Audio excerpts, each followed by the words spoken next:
Ok, bienvenidos. Este es el protocolo de acción ante situaciones de emergencia, código 100. Yo soy el doctor Cristian Molina Pizarro del Instituto de Salud Mental del Gobierno de Yucatán. Esto dentro del curso de especialización en identificación, valoración e intervención del comportamiento suicida. Entonces, vamos a empezar con una introducción. ¿Por qué es importante codificar las enfermedades? ¿Por qué existe el CIE-11, el DSM-5? ¿Por qué existen diferentes códigos para la prevención y para la clasificación de las enfermedades? ¿Por qué? Porque estos procesos de codificación los que nos generan son datos de mortalidad y de morbilidad comunes en todos los países. Y además es importante que capacitar a todo el personal sanitario en poder conocer estos códigos, en poder entender la importancia que tiene darle un código a las enfermedades para poder estandarizar las intervenciones. Eso es muy importante, sobre todo en las patologías que son tiempo dependientes, es decir, que entre más rápido se codifiquen, entre más rápido se sepa cuál es el código, cuál es la enfermedad, cuál es la urgencia, cuál es la emergencia, implica que si existe un pronóstico o una evolución asociado al retraso en el diagnóstico. Por ejemplo, todo lo que tiene que ver con código de infarto agudo del miocardio, con código de accidente vascular cerebral, con código de estatus epiléptico o diferentes códigos que existen.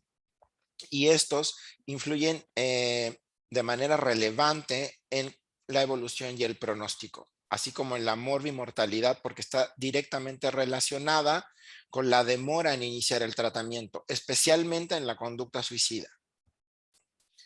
Algunos de los ejemplos en la práctica clínica son los que les había dado, aparte del síndrome coronario agudo, por ejemplo, también la sepsis está considerada como estas entidades tiempo dependientes. Y este sistema además nos permite coordinarnos entre diferentes niveles asistenciales, dependiendo de la complejidad, la forma y la posibilidad de implantarlos y finalmente generar procesos o protocolizados, es decir, que todos estemos actuando en una misma línea, que todos sepamos cuando estemos hablando de un código de un accidente vascular cerebral, cuáles son el ABCD, los pasos, los protocolos para manejar esa situación, porque sabemos que un retraso en ese tratamiento altera inmediatamente el pronóstico de la evolución. Es por eso que el codificar la conducta suicida con un código, o valga la redundancia, nos estandariza y nos da el ABCD a seguir en la conducta suicida en cualquiera de los niveles asistenciales. ¿Por qué? Porque entonces son procedimientos consensuados entre todos los profesionales sanitarios implicados en este proceso asistencial que de forma espontánea y genérica se definen como códigos de activación. ¿Por qué código de activación? Porque de esa forma se articula o se echa a andar todo el procedimiento necesario para atender esa emergencia o esa urgencia. Con los códigos, además, se busca trabajar en equipo, es decir, no solamente la atención realizada, por ejemplo, por algún personal de salud mental, en el caso de la conducta suicida, sino también si todos los actores que hayan estado involucrados, si fue atendido por el urgenciólogo, por medicina interna, si el paciente tuvo que ir a un piso de medicina interna o a un piso de ortopedia porque la conducta suicida fue por precipitación y sufrió múltiples fracturas, y además de eso después fue atendido o valorado por algún psicólogo o psiquiatra, o además fue valorado por enfermería, además se suma la valoración de trabajo social o se suma la valoración de un epidemiólogo o de quien esté presente en ese momento para realizar y evitar duplicar las acciones y evitar obviamente el retraso innecesarios en las actuaciones con el paciente. ¿Por qué?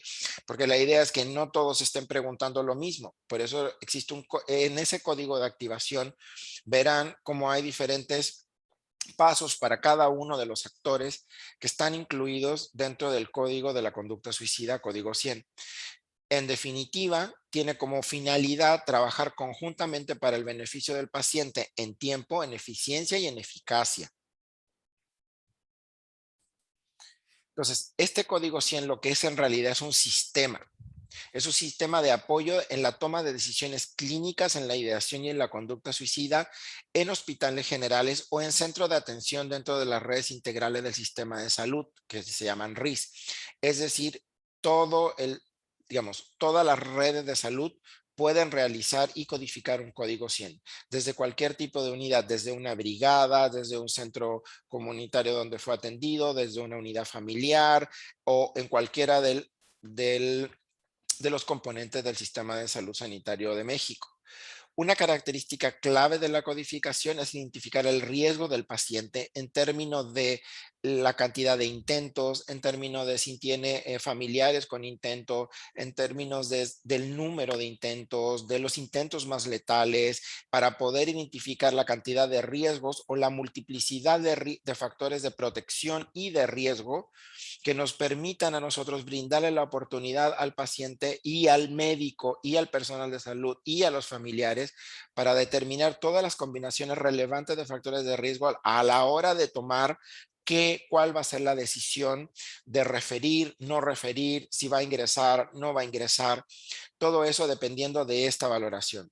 Y además, una de las cosas más importantes y que voy a hacer hincapié con esto, al ponerle un código a la conducta suicida y que no se llame código suicida, sino se llama código 100, tiene como finalidad equiparar la atención de un usuario de los servicios de salud mental con un usuario de los servicios de salud pública. ¿Por qué? Porque sabemos que al día de hoy los usuarios de salud mental dentro de los hospitales generales son estigmatizados, tienen un trato diferente. La conducta suicida en sí misma está estigmatizada y también tiene un autoestigma tanto para las personas como para sus familiares y también dentro del personal médico. Entonces, al codificar esto como digamos, como un sistema para toma de decisiones clínicas, lo que evitamos es el estigma. Simplemente nos apegamos al protocolo y lo atendemos según el protocolo de atención del código 100, como se atendería a cualquier otro paciente de salud pública. De esa manera, minimizamos otra vez el estigma y estamos dentro de los 4 ejes transversales que tienen que ver con la equidad de género, porque también existe un estigma con respecto al género de la persona que realizó la conducta suicida, la interculturalidad, o sea, respetamos las creencias de la persona dependiendo de su etnia, el ciclo vital, porque por supuesto no es lo mismo una conducta suicida en un adolescente de 17 años que era un adulto mayor de 63 o 65 años, y por supuesto bajo el marco de los derechos humanos. ¿Cómo va a funcionar esto? Existe una entrada de partida a cualquier servicio de urgencia hospitalaria, médicos o personal de salud mental dentro de las redes integradas de los servicios de salud. Y por eso existe esta caja negra, porque dentro de esta caja negra están incluidos todas las unidades, brigadas o el primer respondiente o la persona que vaya, el centro o el lugar o la persona que vaya a atender esta conducta suicida. Específicamente en el acto médico de grave o un intento de suicida de alta letalidad, por supuesto, llegará a una urgencia hospitalaria. Y dentro de esta urgencia hospitalaria existe dentro de esta caja negra un protocolo que está especificado dependiendo de los recursos que tenga cada unidad donde es atendido al paciente. Y por supuesto tendrá una salida. ¿Cuál es el objetivo de la salida? El objetivo principal es lo que está en rojo, el seguimiento. Sabemos que en la conducta suicida el seguimiento es lo principal que previene el suicidio. Sabemos también que el día más peligroso del paciente es justo el día que se da de alta de la urgencia hospitalaria, de un hospital general o del hospital psiquiátrico. Sabemos que los 2 primeros días son los días de más alto riesgo, con lo cual por eso no tenemos que asegurar que exista el seguimiento. Y de las salidas de este sistema de las redes integradas de los servicios de salud serán a un servicio de salud mental del propio hospital general, que es lo que se busca, que es la conversión, es decir, tener camas de hospitalización de psiquiatría en hospitales generales. Algunos hospitales generales ya las tienen o algunos hospitales generales cuentan con servicios de psiquiatría o de psicología donde se pueden derivar al paciente. Si en caso de no contar con ello, esta unidad, pues se deriva a un servicio de salud mental, o dependiendo si estamos en alguna zona más rural o no tenemos donde derivar, no existen servicios de salud mental, en todos los estados dentro del Programa Nacional de Prevención de Suicidio existe lo que llamamos grupos de apoyo emocional, donde puede ser una opción para derivación y seguimiento o una atención desde las brigadas de salud mental. Entonces, ¿a qué me refiero con esta reforma psiquiátrica? A lo que se refiere a la reforma psiquiátrica o la reconversión, las principales logros son justamente integrar todo este sistema sanitario, es decir, pasar desde una segmentación a una integración de todas las unidades que existen en México de atención, independiente de si pertenece al ISSSTE, INSABI, a cualquier otro modelo, si fue desde la brigada, desde un centro de salud familiar, desde donde sea, lo que genera una mayor accesibilidad de las personas y además una progresiva sustitución del hospital psiquiátrico monográfico por una red de dispositivos diversos. Es decir, que no todo sea derivado a tercer nivel al hospital psiquiátrico, sino que existan todas estas oportunidades de derivación donde puede realizarse el seguimiento del paciente con la conducta suicida. Aquí lo que vemos es un artículo de Gustav Turecki, es un artículo del Nature, es un artículo muy importante que tiene muchas cosas. Básicamente voy a explicar lo siguiente.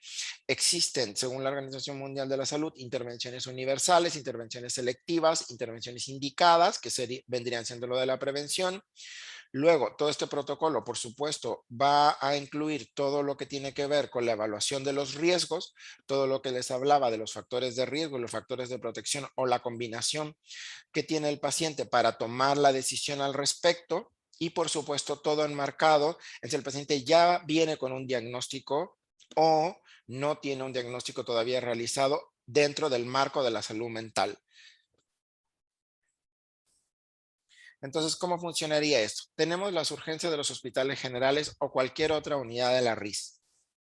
Posteriormente, tendríamos todas estas formas de entrada hacia las urgencias de los hospitales generales o las RIS.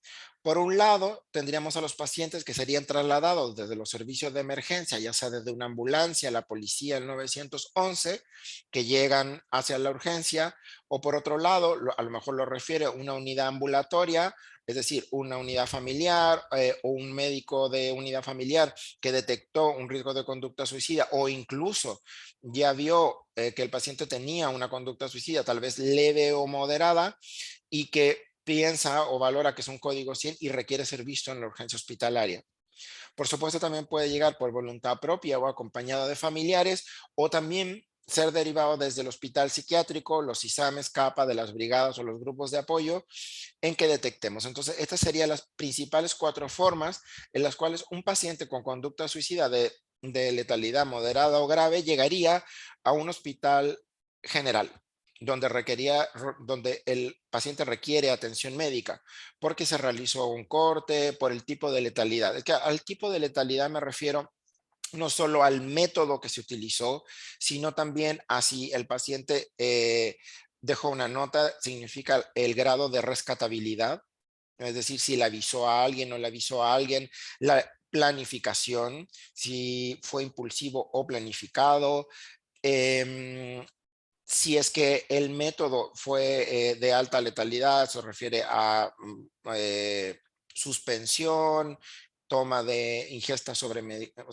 ingesta medicamentosa, cortes de elevada profundidad en el tercio inferior del brazo, etcétera. Todo eso que debe ser evaluado primero por medicina antes de tomar digamos, obviamente debe ser resuelto el proceso médico antes de poder ser derivado. Todo eso vendría siendo un código 100.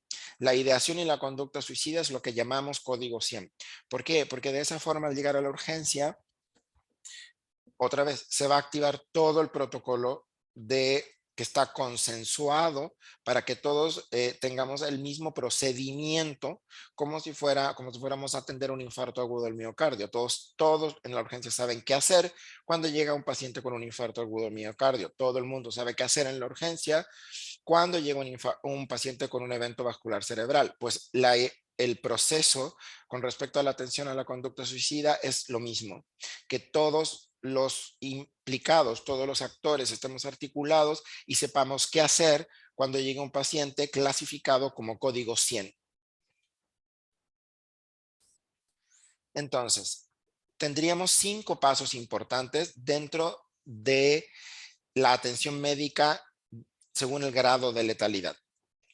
Como les expliqué antes, el grado de letalidad tiene que ver con varios factores que lo verán en otros módulos, pero lo principal es, si llega a la urgencia hospitalaria, lo primero es realizar el triage, un triage que también está determinado y también lo verán en otro módulo, pero generalmente lo primero que se hace después de ese triage es la valoración médica, porque por algo llegó a la urgencia hospitalaria. El paso número 3 consiste en la atención del proceso médico, es decir, la resolución, la valoración de qué es lo que requiere el paciente en ese momento. Tal vez un lavado gástrico, tal vez una interconsulta medicina interna, tal vez un ingreso en la unidad de cuidados intensivos, que sería el paso número 4. Porque en el paso número 4 se va a decidir lo siguiente. Si es que el paciente requirió solamente a lo mejor unos puntos en la muñeca o un lavado gástrico y va a ser dado de alta desde el servicio de urgencia, o será ingresado en algún piso de medicina interna o de otro servicio porque requiere observación y estabilización hasta que el proceso médico sea resuelto por completo, o incluso si el paciente requirió algún tipo de intubación o dentro de la unidad de cuidados intensivos o ese tipo de vigilancia debido al alto grado de letalidad. De cualquier forma, agregamos este paso número 5, donde se encuentran los servicios de salud mental del Hospital General. Es decir, una persona, un actor, alguien que va a realizar este paso número 5 antes de que el paciente sea dado de alta desde el servicio de urgencia o desde el servicio de medicina interna o desde la unidad de cuidados intensivos que pasa al servicio de medicina interna y luego será dado de alta. ¿Qué significa eso?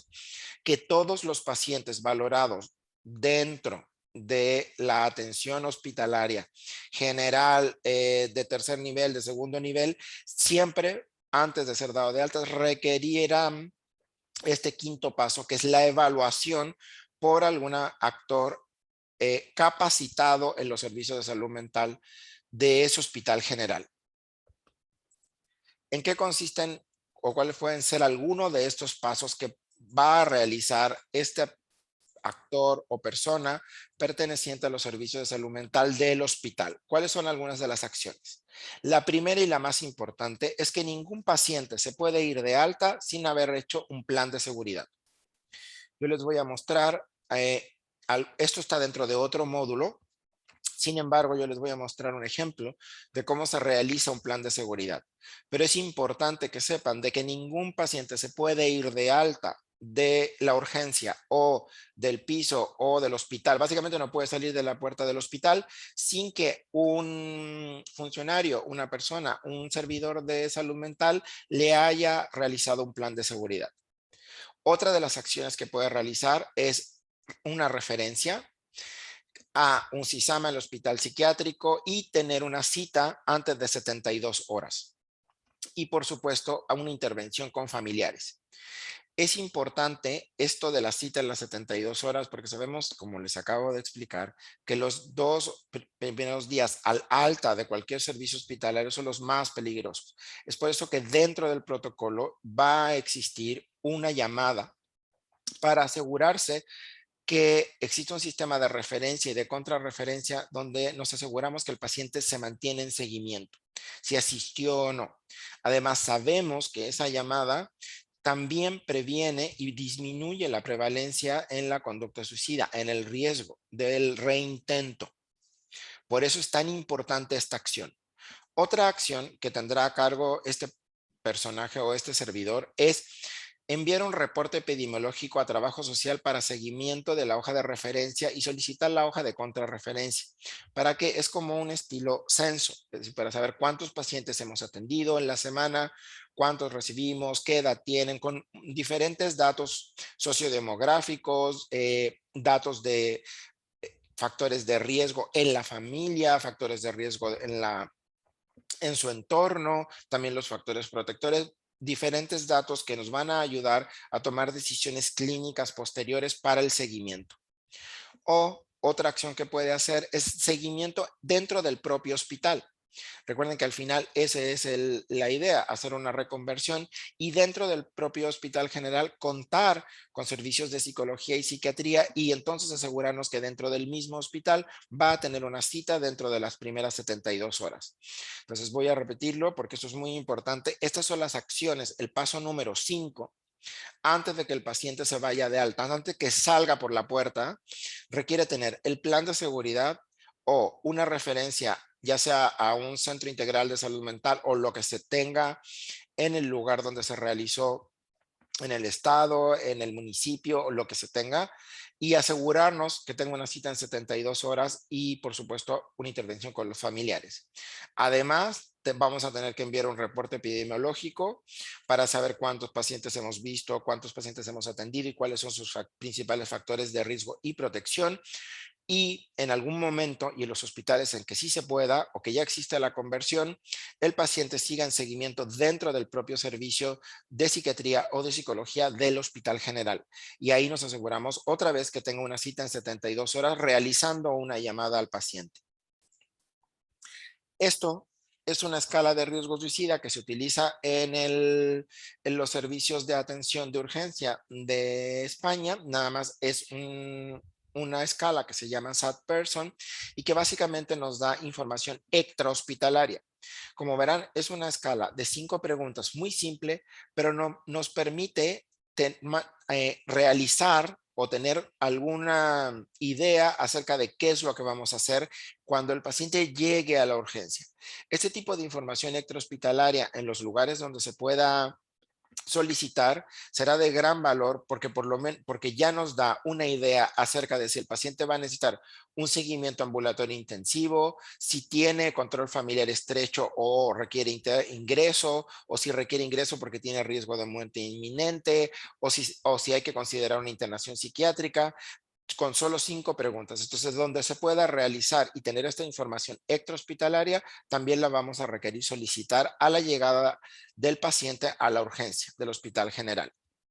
En resumen, lo que vamos a tener es que vamos a, en caso de que el hospital cuente o no con servicios de psicología o psiquiatría, siempre vamos a tener una hoja de referencia de servicios externos, CISAME, centro de salud, hospital psiquiátrico. Vamos a asegurarnos de que tenga una primera consulta al alta antes de las 72 horas y la forma de asegurarse no solo es con la hoja de referencia y contrarreferencia, sino también con una llamada telefónica.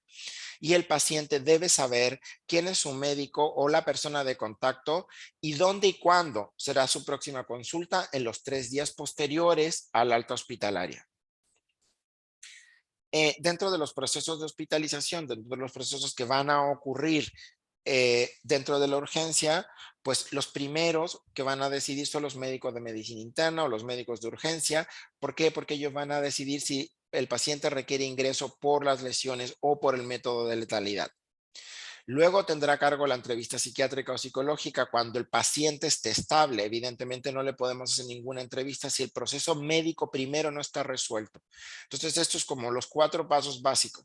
Llega el paciente con un grado de letalidad media o alta, la valoración primera será realizada por los médicos y ellos van a decidir si va a requerir un ingreso dentro del hospital o no, o será dado de alta de la urgencia porque las lesiones no fueron de alta letalidad y solo requirieron un manejo ambulatorio dentro de la misma urgencia. Posteriormente se realizará una entrevista psiquiátrica, psicológica o con un médico capacitado para realizar esta entrevista cuando el paciente ya esté estable. Y luego en ese momento se tomará la decisión de si el paciente va a requerir, si no requiere ingreso médico, se valora el ingreso psiquiátrico, es decir, la referencia Y lo mismo, si se decide el alta médica y psiquiátrica, se elabora el plan de tratamiento, son todos los pasos que vimos en el punto anterior, ya sea el plan de seguridad más la referencia hacia algún centro de salud o cualquiera unidad integrada dentro de las redes integradas de los servicios de salud, o requiere un ingreso en un hospital psiquiátrico en tercer nivel por ideación suicida persistente.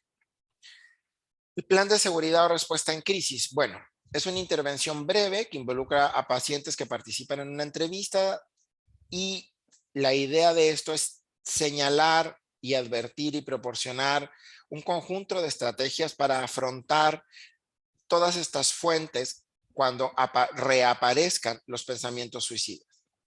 Recuerden que los pensamientos suicidas en el 70% de los casos está relacionado con alguna comorbilidad, más o menos. Esa comorbilidad va a depender del diagnóstico dentro del contexto de salud mental. Es decir, la prevalencia de la conducta suicida en los pacientes diagnosticados con un trastorno depresivo mayor es diferente a los de un trastorno bipolar o esquizofrenia. Por eso es importante saber si el paciente tiene un diagnóstico previo a la llegada de la urgencia. Una vez que se resolvió el proceso médico, nosotros debemos contar o debemos preguntar directamente si el paciente se encuentra o no en tratamiento, con qué y con quién está en tratamiento, cuáles son los fármacos que está tomando, si es que está tomando fármacos, porque esa comorbilidad es importante para poder realizar un plan de seguridad adecuado. Por otro lado, podemos tener pacientes que no cuentan con ningún diagnóstico. Y quiero ser claro con esto, eso no significa que no lo tengan, pero no es nuestra labor diagnosticarlo ahí en la urgencia. Nuestra labor es realizar el plan de seguridad, y si tenemos alguna sospecha diagnóstica la podemos incluir.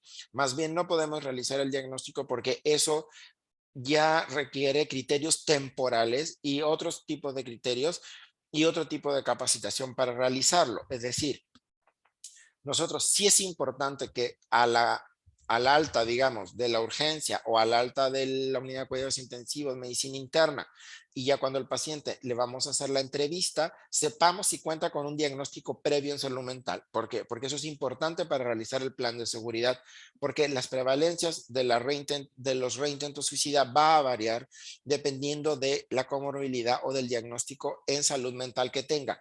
Y también es importante saber si tiene una enfermedad somática crónica, porque eso también nos da una buena pista, una buena señal de cómo realizar el plan de seguridad. ¿A qué me refiero? A si el paciente sufre cáncer, si el paciente tiene alguna enfermedad como diabetes o alguna enfermedad cardiovascular crónica que esté con medicamentos, porque también eso influye a la hora de realizar el plan de seguridad. Es importante tener la mayor cantidad de información posible del paciente extrahospitalaria. Entonces, todas esas preguntas y todas esas cosas, todas esas formas de entrevista nos apoyan a realizar un buen plan de seguridad. Y el plan de seguridad evidentemente apoya en reducir el riesgo inminente del comportamiento suicida, apoyado en un conjunto predeterminado de posibles estrategias de afrontamiento y de apoyos psicosociales. Entonces, un breve resumen de cómo se realiza un plan de seguridad básicamente tiene que contar con estos 6 pasos.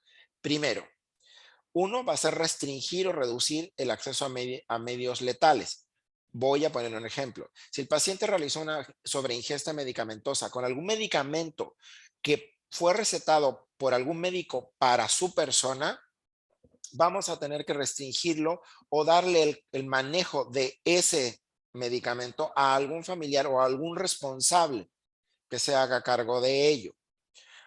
En el caso de que haya sido por cortes o por suspensión, la idea es reducir el acceso a cualquier medio letal dentro de su entorno, de su hogar, donde viva.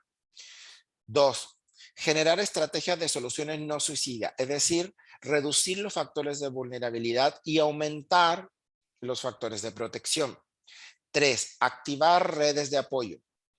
Es decir, buscar con quién el paciente cuenta, que se pueda hacer cargo o responsable de apoyarlo o el paciente pueda buscarlo proactivamente. No necesariamente requiere ser un familiar, tal vez puede ser un amigo. Lo que se buscan es al menos 3 contactos o que el paciente pueda, cuando sienta o vuelva a tener esta ideación suicida, pueda recurrir a pedir apoyo. 4. Hay que generar una frase de afrontamiento. Esto es muy importante, que significa una frase para retomar las razones para vivir. Una frase que el paciente se pueda repetir de manera de poder parar. Esta es una forma conductual que sabemos que corta la impulsividad y la compulsividad en la conducta suicida, porque al paciente, al tener esta frase que vamos a generar en conjunto antes del alta del paciente, voy a repetir esto muchas veces porque es muy importante que lo tengan claro. No se puede ir el paciente sin tener este plan de seguridad realizado. Como verán, no es complicado. Son cosas como preguntarle al paciente, ¿con quién cuentas? Vamos a generar tú y yo una frase de afrontamiento. ¿Cuál sería una razón por la cual tú puedes vivir? Y ahí básicamente no juzgamos, nosotros no sugerimos las razones para vivir, el mismo paciente las debe generar desde él. Puede ser desde cuidar a mi perro, mi familia, mis frenos son mi mamá, mi esposa, mis hijos, mi razón para vivir es, no sé, mi trabajo, etcétera. Número 5, hay que identificar unas formas de resolver algún problema para llevar a cabo el plan. Es decir, por qué, si hubo o no un desencadenante y cuál fue ese desencadenante y de alguna forma generar e identificar cuáles serían las posibilidades para resolver ese desencadenante. Voy a poner algunos ejemplos. Si el desencadenante fue una violencia intrafamiliar, una discusión de pareja, viudez, algún fracaso en la escuela, te estoy poniendo ejemplos, algún rompimiento, y poder generar estrategias para poder resolver ese desencadenante. Y por último, generar el compromiso para mantenerse con vida. Es decir, ahí generamos la cita, generamos el compromiso que el paciente acuda, generamos que el paciente se comprometa con acudir al seguimiento, a que va a recibir la llamada y que dentro de las 72 horas va a pedir, y además va, si es que vuelve antes de las 72 horas, antes de que tenga su cita, vuelve a tener ideación o intención suicida, él sea capaz proactivamente de buscar una red de apoyo o le damos nosotros también los números de la línea de la vida o de lo que contemos en nuestro estado, donde el paciente pueda llamar en caso de no contar con ninguna red de apoyo. Esto también está tomado del mismo artículo de Gustav Turecki, que son algunas de las intervenciones como sugerencia que se pueden hacer para la conducta suicida. Existen intervenciones psicosociales a largo término, que son las que no vamos a realizar dentro de la urgencia. Nada más las puse porque vienen así en el texto original, que son las sugerencias para el seguimiento, algo que no, eso lo van a ver en otros módulos, nada más lo estoy nombrando, pero aquí sí es importante que vean las intervenciones breves. Esas son las que vamos a realizar en la urgencia hospitalaria. ¿Cuál? La de cuidados de contacto, que básicamente es realizar quién va a hacerse cargo del paciente, activar la red de apoyo psicosocial. Existe también otro tipo de intervención que es un tipo como de contrato, de compromiso, de activación de contrato y compromiso del paciente de mantenerse con vida y de no realizar otro acto. Esta es la menos utilizada, se utilizó muchísimo tiempo, hace como 20 años atrás, pero en realidad no es la que mejor ha dado, la que mejor ha dado resultado. Sin embargo, la que sí ha dado mucho resultado es el plan de seguridad, lo que acabamos de ver. Esa es la sugerida. Sin embargo, si tú estás capacitado como para realizar cualquiera de las otras, es decir, una resolución en crisis, primeros auxilios psicológicos, una intervención en un programa corto de la atención suicida, pues lo puedes realizar. Sin embargo, lo que se está pidiendo como algo básico es simplemente una intervención a través del plan de seguridad que te acabo de nombrar. Aquí están los fármacos que generalmente pues están asociados con disminuir la intención suicida, pero bueno, esto nada más es como una información extra. Con respecto a la impulsividad y la letalidad, esto es importante que lo evaluemos. Recuerda que los intentos más impulsivos son los menos letales y los más letales son los planificados. Y casi el 50% de los intentos son impulsivos. Los intentos impulsivos son menos severos y menos letales. Y aquí este es un artículo donde básicamente tenemos qué es lo que ocurre. Tenemos una ideación suicida, luego tenemos una planeación y luego el paciente realiza el intento suicida. ¿Ok? Ese sería básicamente, desde aquí vendría hacia la urgencia. Y también tenemos los pacientes con ideación suicida que no realizan un intento, pero que tenemos el deseo de muerte que lleva a la ideación suicida, a la planeación y puede llevarlo. O sea, tenemos estas dos, digamos, como vías por en tanto se puede realizar o se puede llegar a la conducta suicida. Los contactos de cuidado, lo que le hablaba, es un enfoque que básicamente hace muchísimo tiempo, como les contaba, y que básicamente lo que tiene que ver es con enviar mensajes, ya sea por email, por texto, y esto es lo que incluimos nosotros a la hora de realizar una llamada. Es decir, dentro de lo que yo les he hablado del código CEN, existe realizar una llamada antes de las 72 horas para asegurarse que el paciente está bien, va a ir o ya fue a su cita de seguimiento o simplemente realizar algún otro tipo de contención.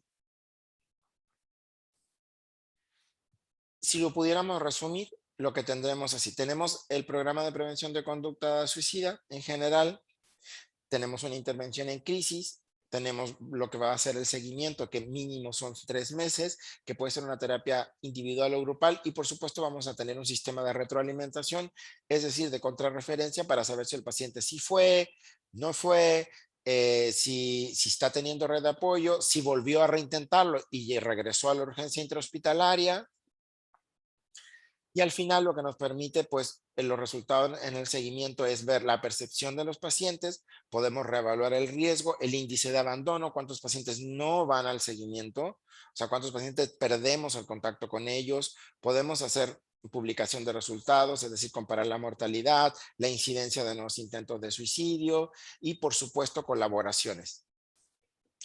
Esa es una pequeña tarjeta cortafuego o un plan de seguridad sugerido.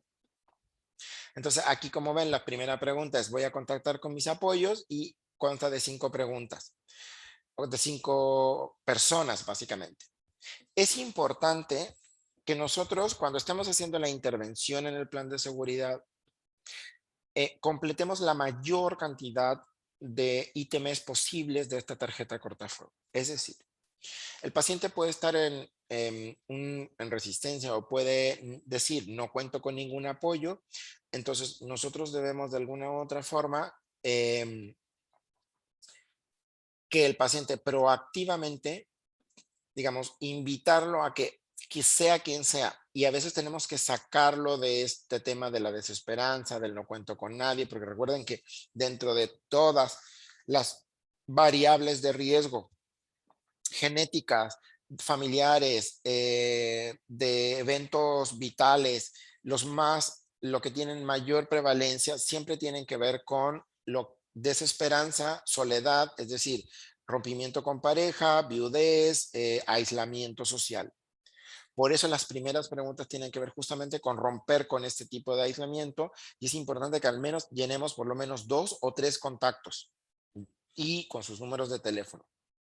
Luego, la siguiente parte es yo, con su nombre, en el momento en el que observo mis propias señales de alarma que me dicen que me estoy empezando con la ideación suicida, es importante que el paciente pueda reconocer cuáles son sus propias señales de alarma. Es decir, empiezo a preocuparme, me estoy sintiendo impulsivo, tengo una discusión con mi pareja, tengo una discusión en mi trabajo, cuando cuando me siento solo y triste, o cuando empiezo a pensar y planificar cómo voy a realizar mi conducta suicida. Eso es importante que el paciente lo identifique en sí mismo y nosotros lo tenemos que apoyar en identificarlo e ir dirigiendo la entrevista de manera tal de preguntar cuáles son tus señales de alarma, y que sea lo más específico posible.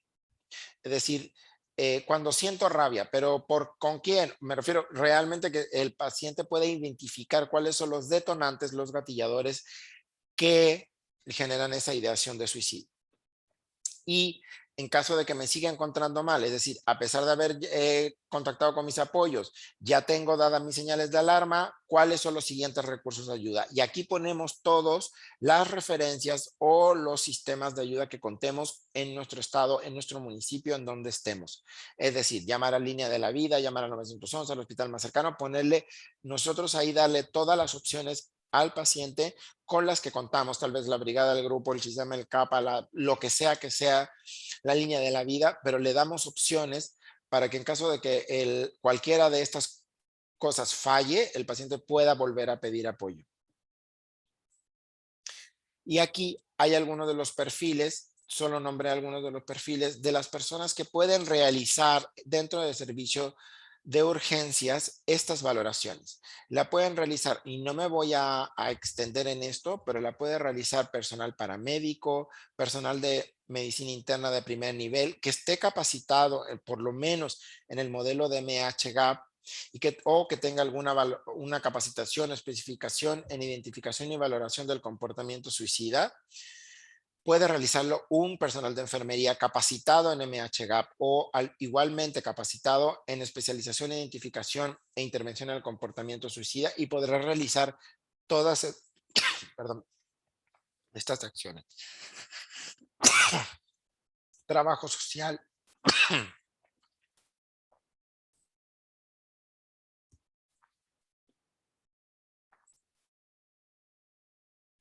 Entonces tenemos también a los de trabajo social, que por supuesto todos deben estar capacitados mínimo en MHGAP o en algún tipo de especialización para la valoración del comportamiento. Y aquí, por ejemplo, en el trabajo social podemos ver todas las acciones que pueden hacer, como promover confianza mediante la validación emocional para la aproximación afectiva, contactar y tener acercamiento con familiares o responsables de la persona, establecer de manera colaborativa el plan de seguridad, dar seguimiento telefónico a la persona atendida, activar seguimiento para contrarreferencia, hacer un monitoreo o seguimiento en caso de que el riesgo persista o aumente, o referir a un tratamiento ambulatorio especializado en psicología, psicología o psiquiatría.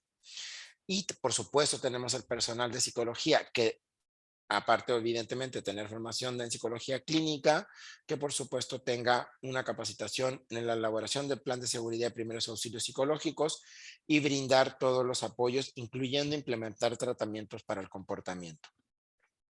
También podremos tener personal especializado en psiquiatría. Algunos hospitales generales lo tienen, y también debería estar capacitado por lo menos en las intervenciones básicas en el comportamiento suicida, y además aquí se podrá realizar una valoración del estado mental, una anamnesis para determinar un problema diagnóstico psiquiátrico previo o que se desconozca, o por lo menos alguna impresión diagnóstica. También existe personal de epidemiología en todos los hospitales que, si están capacitados también en la intervención y la valoración del comportamiento suicida, nos ayudará no solo a la elaboración del plan de seguridad, sino también al registro de casos y al reporte mensual de la unidad hospitalaria. Y con esto termina este módulo. Es un módulo bastante pequeño, corto, pero muy importante.